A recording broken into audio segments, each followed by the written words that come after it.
Habitantes de Vallejo y de las colonias aledañas de la alcaldía Azcapotzalco verán después de al menos 20 años el desarrollo de la zona industrial que actualmente genera el 8% del Producto Interno Bruto de la Ciudad de México, con la puesta en marcha del proyecto Vallejo I.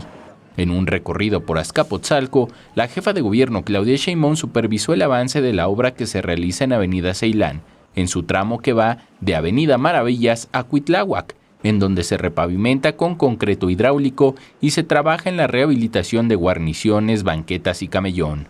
En esta avenida transita una gran cantidad de transporte de carga.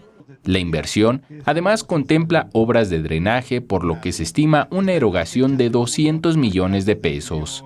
Nuestro objetivo es recuperar Vallejo como una zona industrial no contaminante, una zona innovadora, una ciudad innovadora, una ciudad que no permita la desindustrialización, sino que promueva una industrialización inteligente, no contaminante, que genere empleos y que ayude también al medio ambiente. Más tarde asistió a la inauguración de la primera empresa creada como parte del proyecto Vallejo I, la nueva planta de anuncios luminosos de fusión tecnológica Aximo.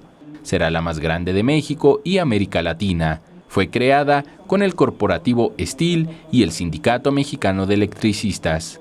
Es la primera empresa que se instala en esta alcaldía a partir de su convocatoria, doctora Claudia Sheinbaum, del excelente proyecto Vallejo I, para la generación de empleos estables y mejor remunerados.